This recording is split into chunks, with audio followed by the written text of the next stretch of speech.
All right, we're in Genesis chapter 10. Glory. This is the story of the descendants of Noah's three sons, Shem, Ham, and Japheth. After the great flood, they fathered many children, descendants of Japheth. The sons of Japheth were Gomer, Magog, Madai, Javan, Tubal, Meshach, and Tyrus. The sons of Gomer were Ashkenaz, Ripha, and Togarmah. The sons of Javan were Elisha, Tarshish, Cyprus, and Rhodes. All of Japheth's descendants lived in their respective tribes and regions, each group speaking its own language. From there, the people spread to distant shores and faraway lands. The descendants of Ham. The sons of Ham were Ethiopia, Egypt, Libya, and Canaan. The sons of Cush were Sheba, Havilah, Sabta, Ramah, and Sabtika. The sons of Ramah were Sheba and Dedan. Cush also had a son named Nimrod, who became known as the mighty conqueror. He was a mighty despot before Yahweh. There was a saying like Nimrod, a mighty despot before Yahweh. The centers of his kingdom, Babel, Erech, and Akkad, were in the land of Shinar. From there he went into Assyria and built the cities of Nineveh, Rehoboth, Calah, and Rezin, which is between the great city of Calah and Nineveh.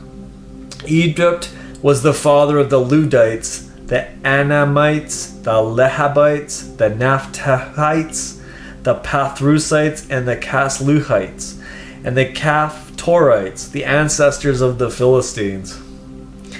Canaan was the father of Sidon, his firstborn. The Hittites, the Jebusites, the Amorites, the Girgashites, the Hivites, the Arkites, the Sinites, and the Arvadites, and the Zamorites, and the Hamathites, and the families of the Canaanites eventually scattered across the Canaanite territory extending from Sidon toward Gerar to Gaza, including Sodom, Gomorrah, Admah, and Zeboim, as far as Lasha. These were the descendants of Ham by families, lands, languages, and nations. The descendants of Shem. Shem, the older brother of Japheth, also had sons and was the ancestor of all the sons of Eber, who were also known as Hebrews. The sons of Shem were Elam, Assyria, Arphaxad, Lud, and Aram. The sons of Aram were Uz, Hul, Gether, and Mash. Arphaxad was the father of Shelah, the father of Eber. Eber was the father of two sons, Peleg, or division, for during his lifetime the earth was divided. And his brother Joktan, the father of Almodad, Seleph, Hazar-Meveth, Jerah, Hadoram, Uzal, Dikla, Obai, Abimael, Sheba, Ophir, Havilah, and Jobab. All the descendants of Joktan lived in the territory that extends all the way from Mesha toward the eastern hills of Sephir. These were the families of Shem according to their genealogies, by their families, lands, languages, and nations. After the flood, Noah's descendants formed nations as the people spread throughout the earth. Chapter 11. The Tower of Babel. Now, everyone at that time spoke a single language with one vocabulary. As people migrated eastward, they found a large plain in the land of Shinar and settled there. They said to one another, "Come, let's unite together and make bricks of clay and burn them until they become hard." So they piled up the bricks they made to serve as stones and collected tar for mortar. Then they said, "Come, let's begin to work to build ourselves a city with a lofty tower that rises into the heavens. We'll make a name for ourselves, a monument to us, instead of being scattered all over the earth." But when Yahweh came down to see the city and the tower which the mortals had started building, he said, "If they have begun this as one people sharing a common language, then nothing they plan to do will be impossible for them. Come, let us go down and confuse their language and prevent them from understanding each other." So Yahweh scattered them over the entire earth, and they stopped building their city. That is why the city was called Babel, because it was there that Yahweh confused the language of the whole land, and from there the people were scattered over the face of the earth. Genealogy of Shem. These are the descendants of Shem. 2 years after the flood, at the age of 100, Shem had a son named Arphaxad. And after Arphaxad was born, Shem lived another 500 years and had other sons and daughters. When Arphaxad was 35, he had a son named Shelah. And after Shelah was born, Arphaxad lived another 403 years and had other sons and daughters. When Shelah was 30, he had a son named Eber. And after Eber was born, Shelah lived another 403 years and had other sons and daughters. When Eber was 34, he had a son named Peleg. After Peleg was born, Eber lived another 430 years and had other sons and daughters. When Peleg was 30, he had a son named Reu. And after Reu was born, Peleg lived another 209 years and had other sons and daughters. When Reu was 32, he had a son named Serug. And after Serug was born, Reu lived another 207 years and had other sons and daughters. When Serug was 30, he had a son named Nahor. And after Nahor was born, Serug lived another 200 years and had other sons and daughters. When Nahor was 29, he had a son named Terah. And after Terah was born, Nahor lived another 119 years and had other sons and daughters. When Terah was 70, he had the sons named Abram, Nahor, and Haran. The Story of Tera. Here are the descendants of Terah. Terah was the father of Abram, Nahor, and Haran. And Haran was the father of Lot. Haran preceded his father Terah in death in the land of his birth, in the Chaldean city of Ur. The brothers Abram and Nahor were both married. Abram's wife was Sarai. Nahor married the daughter of his deceased mother, Haran. Her name was Milcah, and her sister was Iscah.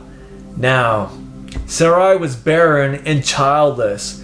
Terah took his son Abram, his grandson Lot, and the son of Haran, and his daughter-in-law Sarai, his son Abram's wife, and they all departed together from the Chaldean city of Ur to go into the land of Canaan. But when they journeyed as far as Haran, they settled there. Terah lived 205 years and died in Haran. Chapter 12. God appears to Abram. Now Yahweh said to Abram, "Leave it all behind, your native land, your people, your father's household, and go to the land that I will show you. Follow me, and I will make you into a great nation. I will exceedingly bless and prosper you, and I will make you famous, so that you will be a tremendous source of blessing for others. I will bless all who bless you, and curse all who curse you. And through you, all the families of the earth will be blessed." So Abram obeyed Yahweh and left, and Lot went with him. Now Abram was 75 years old when he departed from Haran after his father died. He took his wife Sarai, his nephew Lot, and all the possessions and people he had acquired in Haran. And they departed for the land of Canaan. When they arrived in the land of Canaan, Abram passed through the land and stopped at the sacred site of Shechem, famous for the great oak tree of Moreh. At that time, the Canaanites were also in the land. Then Yahweh appeared before Abram and said, "This is the land I will personally deliver to your seed." So Abram erected an altar there to Yahweh, who had appeared before him. From there he journeyed on toward the hill country east of Bethel, and pitched his tent with Bethel on the west and Ai on the east. And there he built another altar to Yahweh, where he prayed and worshipped Yahweh. Then Abram journeyed from there by stages through the southern desert region. Abram detours to Egypt. At that time, a severe famine struck the land of Canaan, forcing Abram to travel down to Egypt and live there as a foreigner. When he drew near to Egypt, he said to Sarai, his wife, "Look, I'm worried because I know that you are a beautiful, gorgeous woman. When the Egyptian men take one look at you, they will say, 'She is his wife.' Then they will kill me in order to have you. Just tell them you are my sister, so that they will treat me well for your sake and spare my life." When Abram entered Egypt, everyone noticed Sarai's stunning beauty. When Pharaoh's dignitaries spotted her, they went to Pharaoh and raved about her beauty. Then they took Sarai into the palace and made her part of Pharaoh's harem. Because she pleased Pharaoh, Abram got along very well in Egypt and received royal treatment. He was given sheep, cattle, and male and female donkeys, camels, and male and female slaves. But Yahweh struck Pharaoh and his household with terrible diseases because he had taken Abram's wife, Sarai. So Pharaoh sent for Abram and said, "How could you do this to me? Why didn't you tell me she was your wife? And why did you lie to me by saying she's my sister? Now that I took her, so that I took her as my wife. Now, here's your wife back. Take her and be gone." Then Pharaoh gave strict orders to his men to escort them out of Egypt, along with everything they had.